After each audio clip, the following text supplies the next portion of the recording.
Welcome back to the Speaking and Communicating podcast. I am your host, Roberta Ndlela. If you are looking to improve your communication skills, both professionally and personally, this is the podcast you should be tuning into. Communication and soft skills are crucial for your career growth and leadership development. And by the end of this episode, please log on to Apple and Spotify and leave us a rating and a review. Now let's get communicating with a literal podcasting maven who's been podcasting for over 18 years. Well, for over since 2005. What is that? Yeah. 19 now. Yeah, so it's Yeah. 19 years this year. He has done over 30 different shows. Wow. And was inducted into the Podcasting Hall of Fame in 2018. Dave Jackson has over 4 million downloads from his shows. He runs the School of Podcasting that will teach you everything you need to know. And before I go any further, please welcome him to the show. Dave, welcome. Roberta, thank you so much for having me. I'm glad to be here. We are really thankful to have someone of your caliber on the show because there is so much that I'm sure that you're going to teach us. I hope so. Certainly. Yes, but before we get into the work part, please introduce yourself. Yeah, I'm Dave Jackson. As we mentioned, I've been podcasting since 2005, and that's when I launched the School of Podcasting. And along the way, podcasting has led me into a couple different jobs and opportunities. And in fact, I just celebrated 8 years at Libsyn, which is one of the oldest podcast hosting companies, and I'm the head of their podcast education there. So that's the day job and my health benefits. And then I do the School of Podcasting as a super serious side hustle. And I've been helping people understand technology for decades. Like it sounds weird to say I used to teach people how to send email, but gray hair. So I've been around a while, and I remember, in fact, right now with ChatGPT, I'm getting the same reaction as when I used to teach people how to send email. Because I remember you would pair them up and you'd have them send an email. And I remember the one guy's like, dude, I just hit send and it's in his inbox. Like, it's magic. How did that happen? And so now I'm seeing that same kind of reaction with ChatGPT. And so my story kind of quickly is I had been teaching in the corporate world and I got laid off and I went to get another teaching job, and my actual degree was in electronic engineering. I kind of just fell into training. And so I had to go back to school to get that degree that said, yes, I know what I'm doing when I teach. Right. And so I needed kind of a part-time job to, keep me in my phone and insurance and food and a couple other things. And so that's when I launched the School of Podcasting, which is funny because what I was doing was trying to make money quickly, which is the last thing you want to do when you start a podcast. It's not about not making money. I wrote a book about that. It's making money quickly when you have no audience. And that's exactly what I was doing, which is why I was also designing websites, playing in a band, giving guitar lessons, anything I could do to make money back then. But it got me through school, and I was in the corporate world again, teaching a lot of Microsoft Office and QuickBooks and time management and all that stuff. And then when that again kind of fell through, I was like, I'd like to get a job in podcasting. So I knew the folks at Libsyn and called them up and I said, are you guys looking for anybody? And been there 8 years now. So been very lucky. So you're what we call a hustler. Kind of. You do literally everything. Yeah. It's well, I didn't know it at the time, but I grew up poor. And so I remember this is before there were vending machines in schools. And so I would go to the local, corner market and buy packs of gum and then sell them by the stick to my friends just to earn money. So I was always, I was the little kid on the corner with the lemonade stand. So I've always been just something like, okay, well, I want something. And my dad always taught me, work hard and you can earn some money at that. So I was always, washing cars or whatever it took to earn a little extra allowance. And that is something that's kind of just, if you want it, you got to get it yourself. So I never kind of relied on my parents. If they couldn't do it, that's fine. And I would just find another way. Entrepreneurial spirit indeed. So when you were doing corporate training, first of all, back then, how did you even know there was something called podcasting? Yeah, I mean, for most of that, there wasn't. I was, this was back in the early, late 90s, 2000s, but I had been teaching websites and things like that. So I'd started a website for musicians because that's another one of my hobbies. And I knew this guy, and he'd started another website for musicians, and he had gone to this big marketing event. And he said, and again, this kind of dates me, but I'd kind of missed the whole MySpace thing back then. And he said, "You know how you missed MySpace?" And I'm like, yeah, don't rub it in. He's like, "I know the next big thing." And I go, "What?" And he said, "Podcasting." And I Googled it, and there was 1.5 pages. And I go, "Wait, how do you spell this?" And he's like, "It's just, POD casting, the way it spells." Mm. I'm like, "Dude, there's only like a page and a half on this." He's like, "Yeah, it's brand new." And so at the time they were saying podcasting was going to be huge and membership sites were going to be huge. And I was like, well, let's see what happens if we put those two things together. And that's how the School of Podcasting was born. But the big thing that really pushed me over the edge is I took what was a newsletter for musicians and just turned it into a podcast.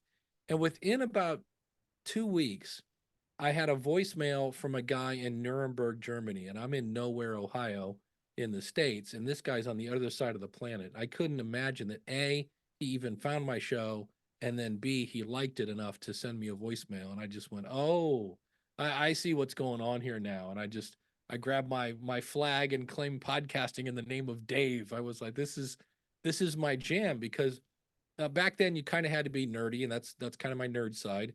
I got to help people, and then there really are no rules. There are best practices, but you can be as creative as you want. So it scratched every itch I had.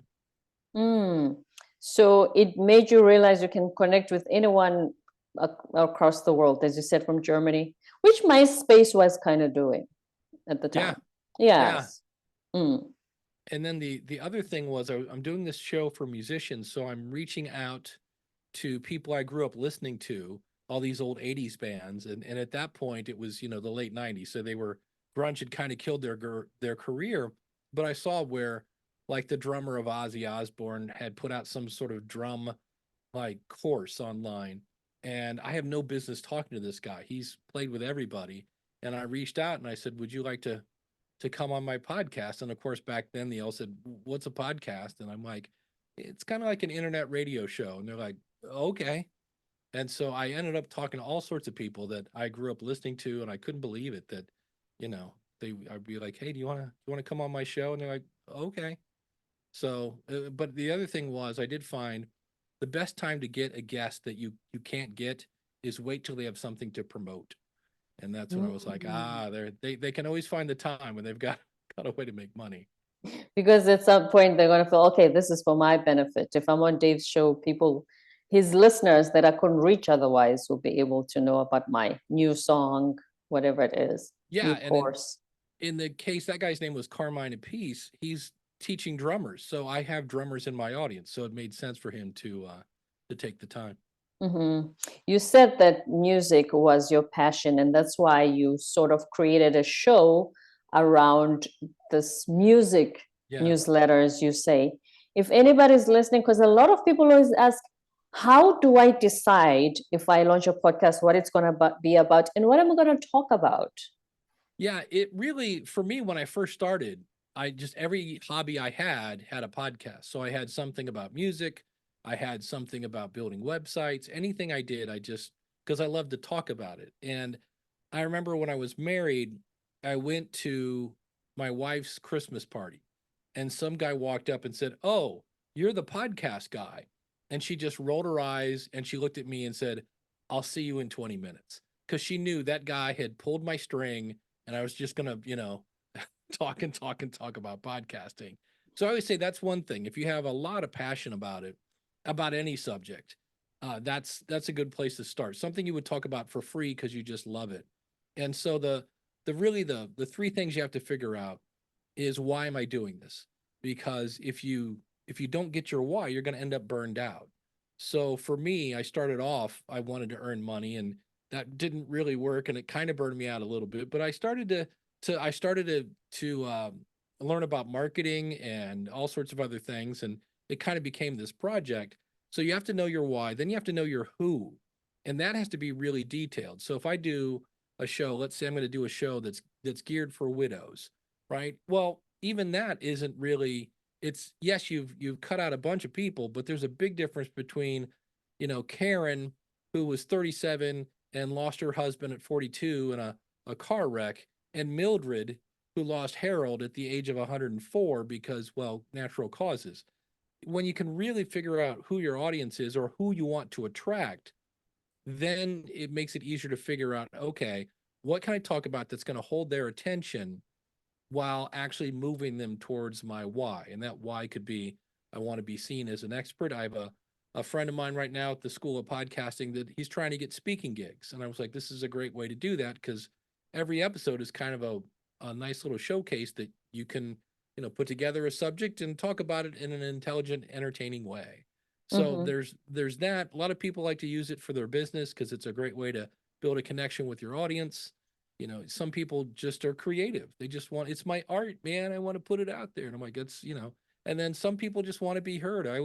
It's a joke, but it's not a joke. Sometimes it's the best, $15 therapy you can get, because you just want to put your voice out into the world. So there's all sorts of reasons as to why you're doing this. You just need to know what it is so that you can gear your content so that it entertains the audience you're trying to attract, as well as kind of scratches your itch. And then, once you get the ball rolling, it's just a matter of talking with the people who do show up and go, okay, what else do you want to talk about? What do you want to hear? And go from there. But it takes a little while. I mean, if you're an author, you have rough drafts. If you're an actor, you have dress rehearsals. If you're an athlete, you have preseason. And so I always say, a lot of people will fight their way through that first recording and then put it out in the world. And I'm like, whoa, hold on a second.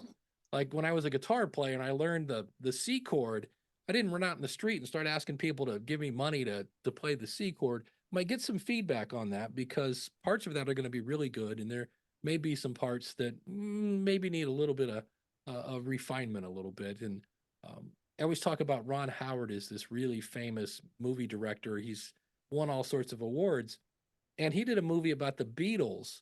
So there's a built-in audience right there.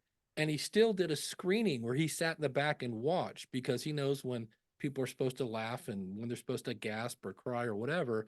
But if he's not getting the reaction that he wanted at the time he wanted, he knows, wait, we need to go back and edit this. And I always say, so when you first start out, and really when you keep going, every now and then, just find some people, not name mom, because your mom's going to tell you it was great. Of course, everybody's special to mom. Yeah. So find some people that'll tell you, hey, this part was really good, but you lost me when you went into this thing. And then figure out if you need to tweak it or not.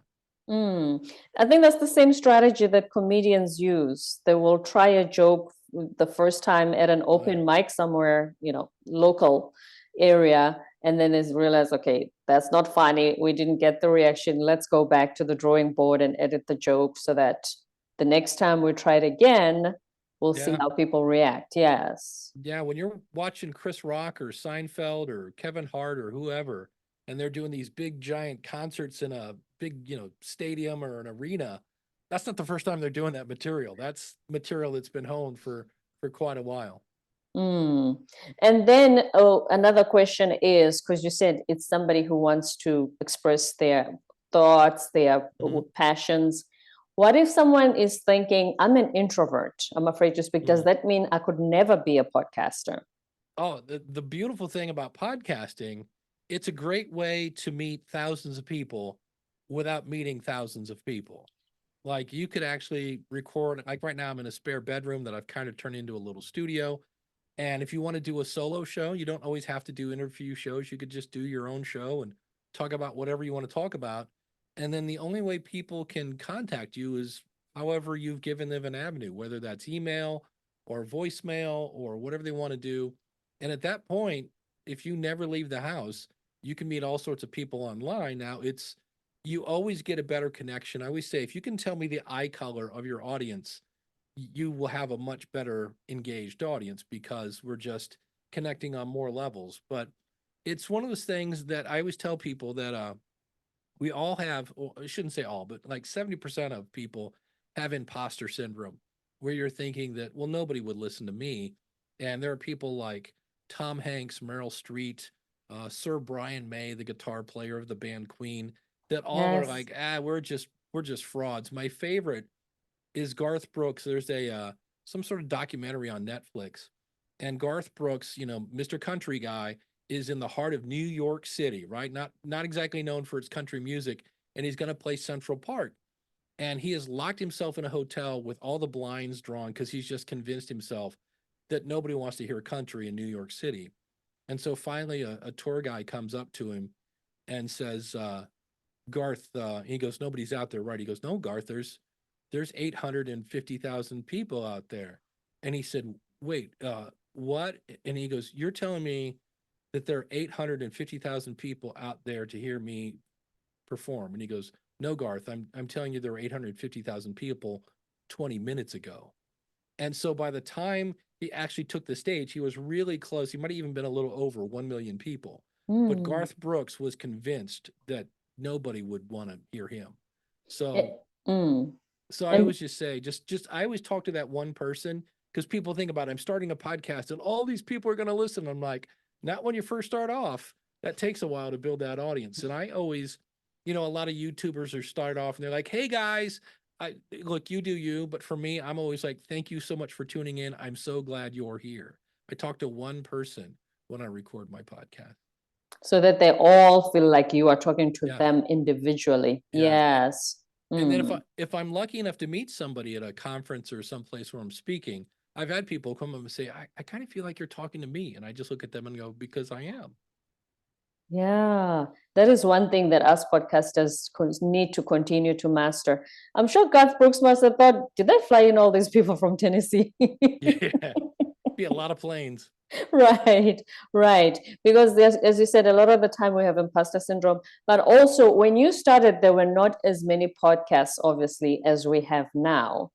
So now the challenge is more, what will distinguish me from the other hundreds of millions podcasts that are out there? Yeah, and that's where sometimes what makes you different is just the fact that it's you. We all have had whatever shaped our lives, our parents, our situations, the environment, whatever. So we all have our own little different perspectives. So that's always going to be something different. But I know one of my friends, Daniel J. Lewis, does a show called The Audacity to Podcast. And Daniel, just the way he is so detail oriented. Like he goes way deep into the weeds. And that's fine. That's exactly what Dan. And if I want details, I'm going to Daniel. I tend to be my style, even when I was teaching, I've always tried to call it kind of edutainment. I want to educate you, but I want to have fun while we're doing it. And not that Daniel isn't fun, but he's very just the facts kind of guy. And it's funny because we have cross promoted each other, and he's had people say, I tried to listen to that Dave guy. He's a little too goofy for me. And then I've had other people go, man, that Daniel guy is dry as old toast. But some people like him. It depends. And likewise, some of his audience likes me. So just being yourself. And then I have a member of the School of Podcasting right now. He's an accountant. And so, how many different ways can you count numbers and talk about taxes and things like that? But he started doing themes on his show. And his Sunday theme was a faith-based thing. He's a Christian. And I said, oh, so you're a Christian? He's like, yeah. I go, have you ever thought of like really leaning into that? And I said, because that could be something that sets you apart. Everybody else is talking about how to save money and don't spend as much and make more money. But if you throw in your Christian faith, I go, you're going to attract other people that may think and feel the same way you do. I said, so you could be like the Christian accountant guy. And he's like, okay. So that's what he just started doing that. So sometimes it's just a little thing that can make a difference. And I mean, maybe your show is 10 minutes long where everybody else is 30. Maybe it's 3 times a week where everybody else is once. There are all sorts of different ways you can kind of mix things up. And a lot of that goes back to your why. If I'm just trying to keep my brand in front of you, maybe I'll do a quick 10-minute show 5 times a week so I can just keep hitting you with my website. But if I want to position myself as a thought leader, maybe I'll do a show once a week for 20 minutes where I just show you how smart I am and do a deep dive into a subject. So it all kind of starts with, why am I doing this and who's it for? It's funny when you explain it that way, especially with the accountant example, because sometimes the thing that could distinguish us from everybody else is what we are afraid of the most. That's where the imposter syndrome kicks in. Like, for Mhm. instance, when I started, I'm in the United States, but I have a Zulu surname, which is challenging even for South Africans to pronounce. So let alone me trying to get an American guess, what is your surname again? How do you say that?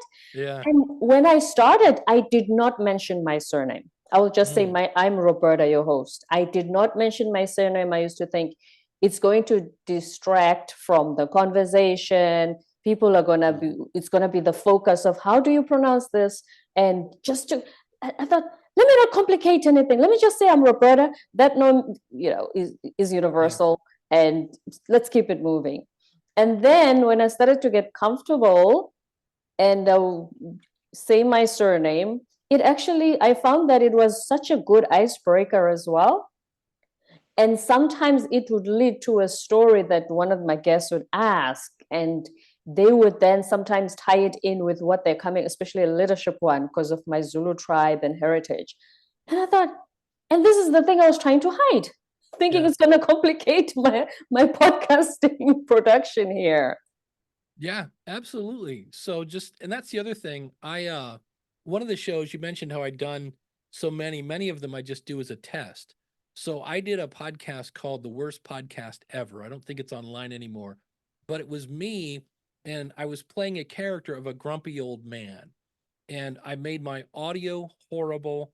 I swore like a sailor and I would curse at the audience. Why are you listening to me? You're stupid. I don't know. And what I was laughing about was I would start off, first of all, that kills my throat to do that.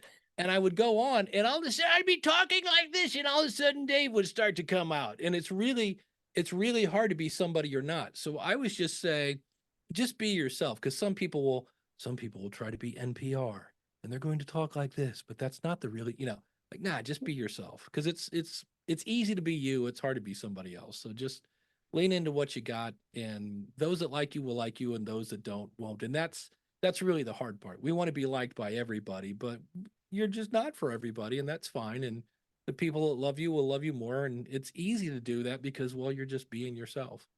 Hmm. Not only you cannot be loved by everyone, my friend always says, you are not money. Okay. Once you make peace with that fact, money is loved by everybody else. That shouldn't be the goal. You're not money. I love that line. Yeah. You are not money, so make peace with that. And then also, when it comes to, like you said, not everybody's going to like you, so that cannot be the goal. That means even when you focus on who your listeners are going to be, when you started, it was those who love music. And the trap we fall into is we try to be everything to everyone, especially if we are coaches, because we think then everybody's going to feel like I can help them. I'm attracting Yeah. more customers, which then has the opposite effect. Yeah, I went to a family birthday party at a pizza place. And so there's 12 of us. And then we get around and we're trying to figure out, like, what kind of pizza are we going to get and who wants what and this and that. And my aunt and my niece had the best time ever, because they're the kind of people that want everything on their pizza. Whatever it is, throw Even it on top of it. pineapple? Yeah, anything. And so they were both like, yes, and mushrooms, yes, and green peppers, yes. So they're like, yes. And so they had the best pizza ever, where, like, I like pepperoni pizza. My brother likes it, but he wants extra cheese on him. He's like, well, can you handle extra cheese? And I'm like, yeah, I ought to be all right. I'm fine. So it wasn't my favorite pizza. It was good enough. It wasn't bad. And so we want our podcast to be somebody's favorite. Like, holy cow, has this person been reading my diary? How do they know exactly what I need to hear? And when you try to be everything to everyone, you end up with people going, well, yeah, it's not a bad show, but that's not really what we're going for. We're not going for, well, it's not bad.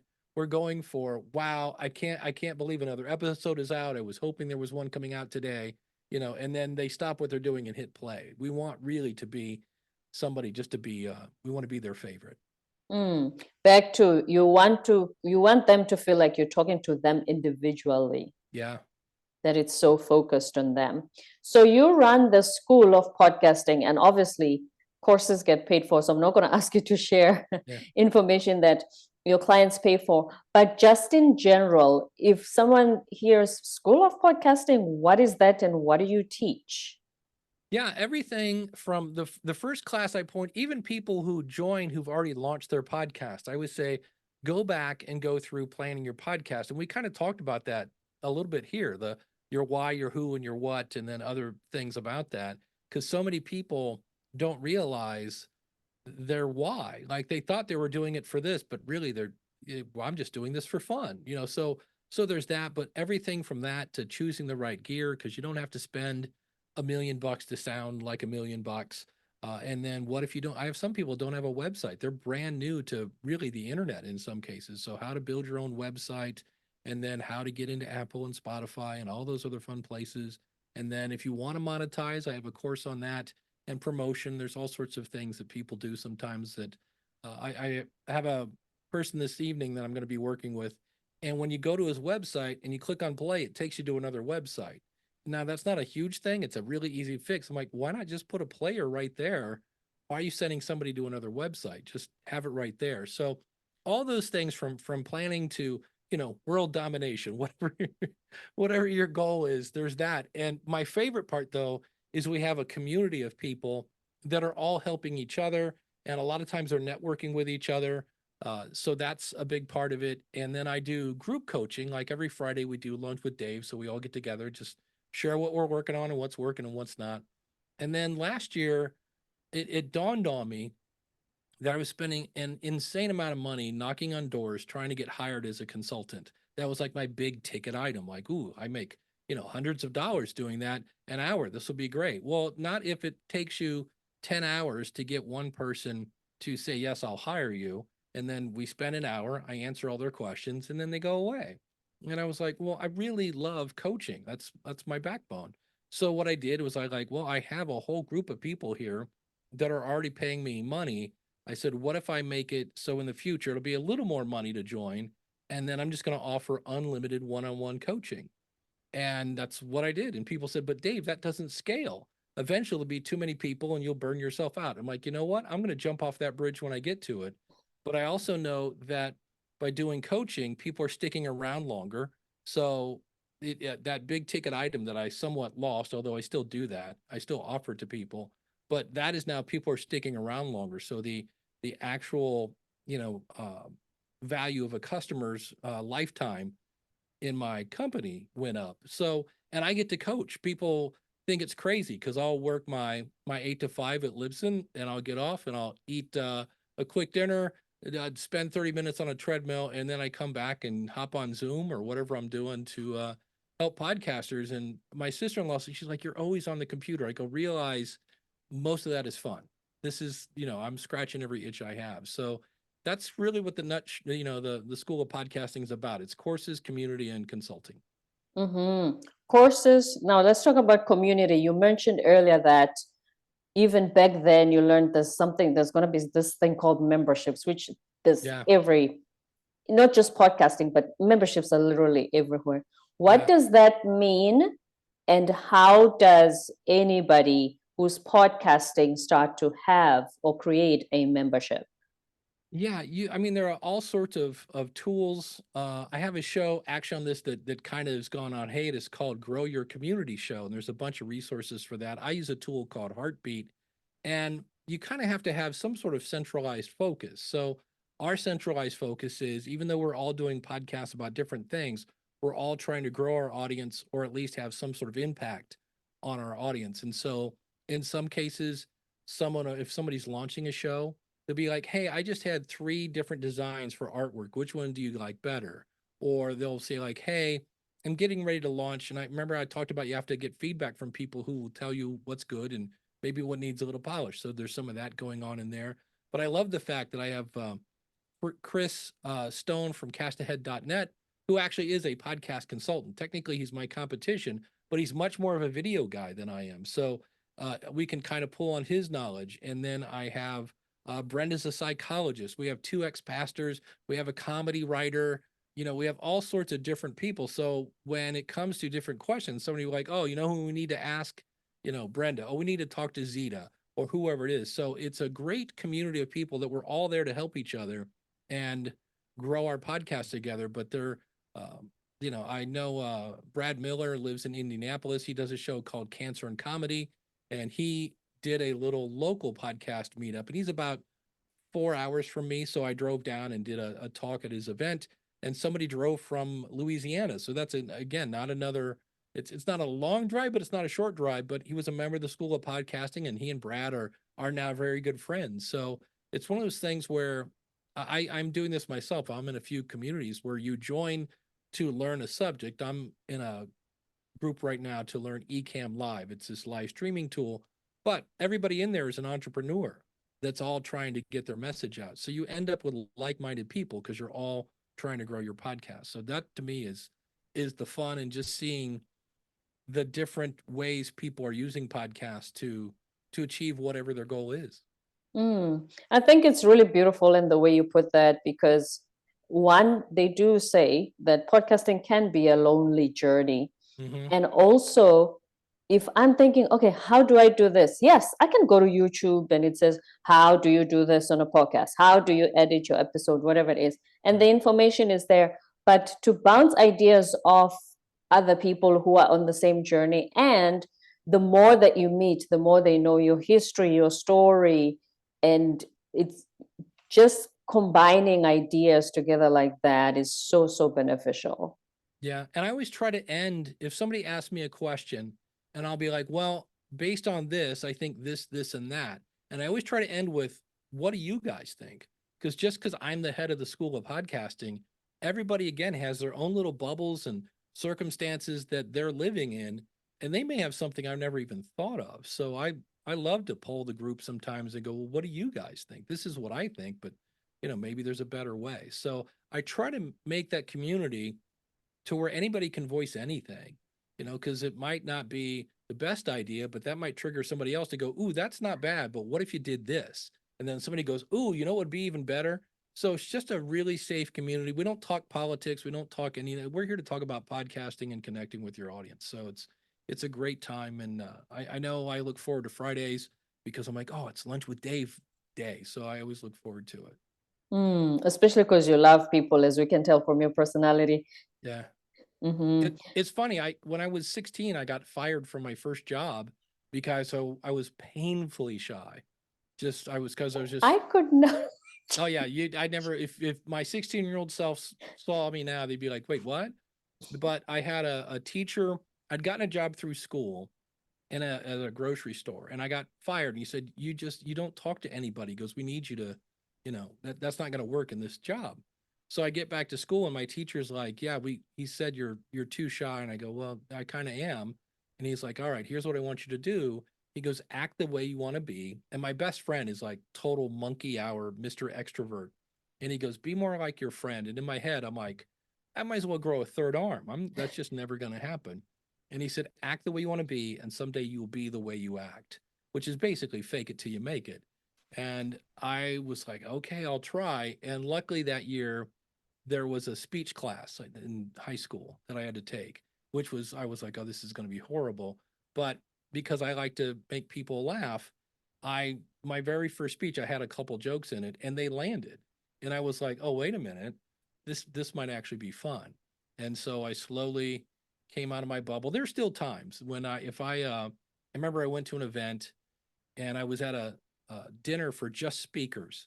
And I was like, well, if anybody in here needs a podcast, it's speakers, right? I was like, but here I was way over in the corner, separated from everybody else. And I just, kind of in my head was like, okay, idiot, and then I just looked up and said, okay, there's that girl right there. She's the closest one. Can you walk up to her and say, what brings you to the show? And in my head, I'm like, yes, I can do that. And I walked up and said, what brings you to the show? And that led to a conversation. But there's still times when I was married, occasionally my ex-wife would look and go, oh, don't be Dave. Don't be shy, Dave. I don't want to be with shy Dave tonight. Come on, come out. So yeah, it's still in there, but yeah, I'm much better obviously now than I was back when I was 16. Absolutely. I couldn't picture a shy Dave at all, which means there's hope for introverts. When Yeah, they ask us, can I be a podcaster? Look at Dave. I will say, look at Dave. yeah, yeah. Mm. It's just we kind of have a running gag at the School of Podcasting that nobody's going to punch you in the face because they're listening in their car, so there's really no harm. And so I always just say, I just slowly over time would try this and then try that, and like, oh, this worked, that didn't work. And, just last year, I was asked to do stand-up comedy, and I've never done that. Don't consider myself a comedian by any means. And it had to be clean. And I was like, well, he's like, just like 5 minutes.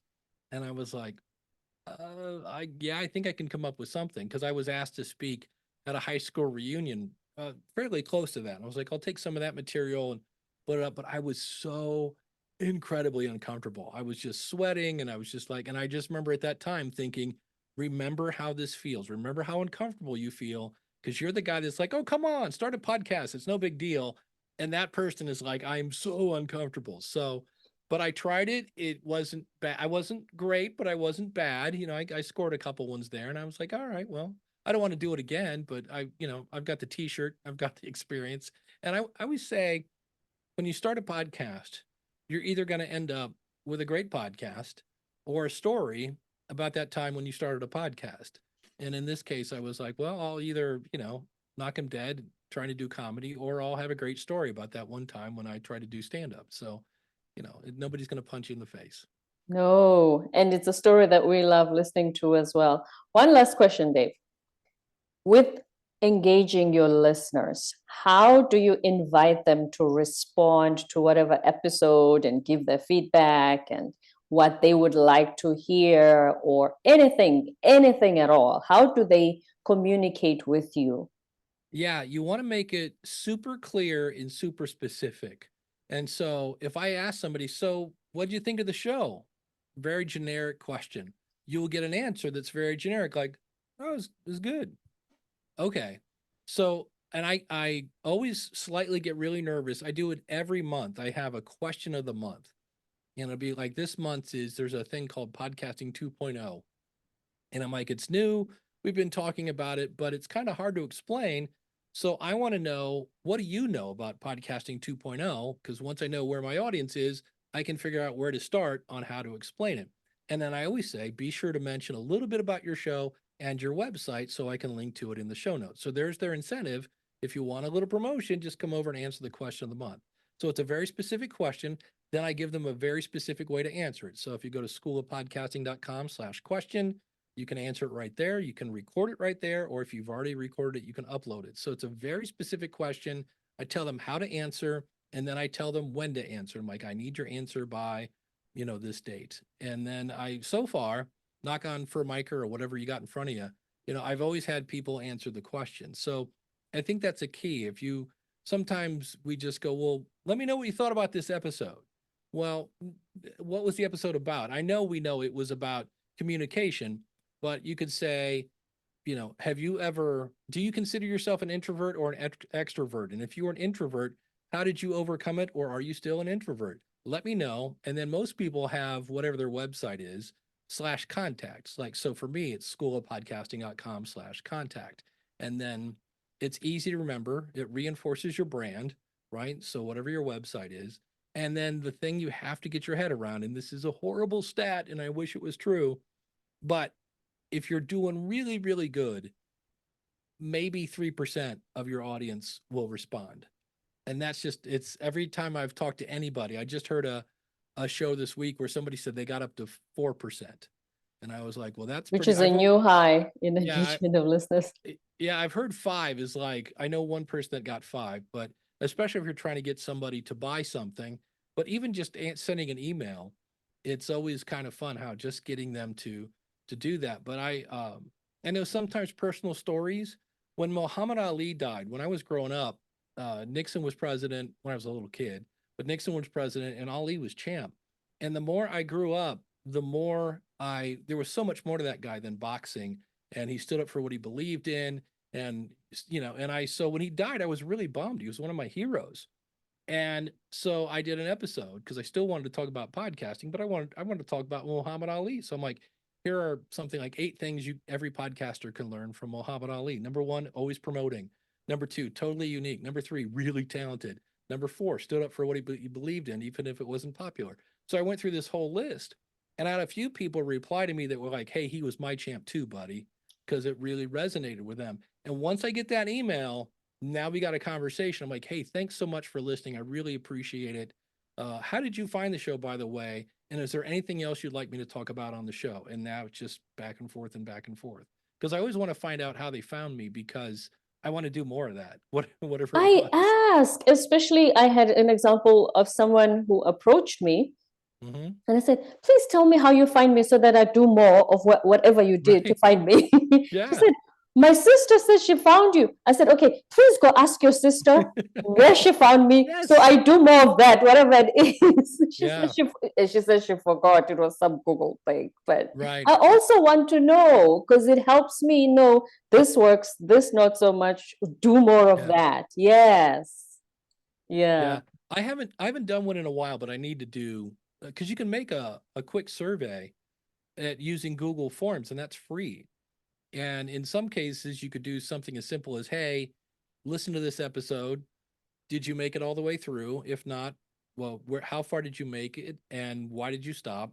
And then on a scale from 1 to 10, where 10 is everybody, how likely are you to share this with a friend?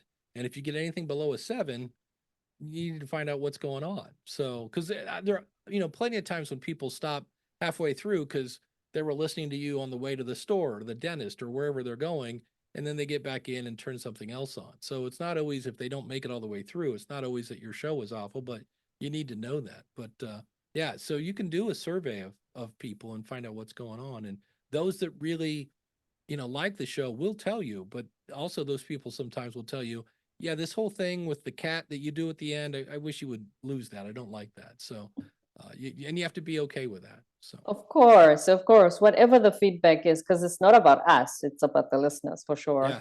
Mm. Any last words of wisdom, Dave Jackson from the School of Podcasting? Yeah, you just said it. It really, any kind of feedback you get is often based on, it's not really about you, it's about them. Maybe they had a really great day and you just complimented it all the way. But I always talk about when you get those negative comments that I just did an episode on this about how do you stay motivated?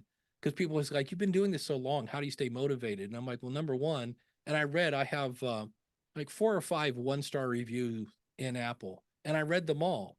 And I said, I have a name for these people. And people thought I was going to, blurt out some expletive. And I go, not my target audience. I go, again, you have to be okay with people not always liking what you do. I appreciate the fact that they gave it a try. But the one guy, I guess, in the middle of my show, I tell people about the School of Podcasting for 60 seconds, and to him that was too much. And I was like, well, you're not the target audience then. So, but the bottom line is to you don't have to be great to start, but you do have to start to be great. That's an old oh, Zig Ziglar said that, old Yes. sales trainer, and I always like that line. So yeah, if you're thinking of starting a podcast, come see me. Yes, come see Dave Jackson. Indeed. Words of wisdom from Dave Jackson, the podcast consultant who's been podcasting since 2005 and has been inducted into the Podcasting Hall of Fame. Thank you so much, Dave. You really did take us to school from the School of Podcasting. Thank you so much for sharing all this wisdom and experience with us. Oh, thank you so much. I really do appreciate it. My pleasure. Before you go, please share with us again all the online tools and where to find you. Yeah, there's two really. One is obviously we keep mentioning the School of Podcasting. That's just at schoolofpodcasting.com. But I have had people say, Dave, you have more than that show.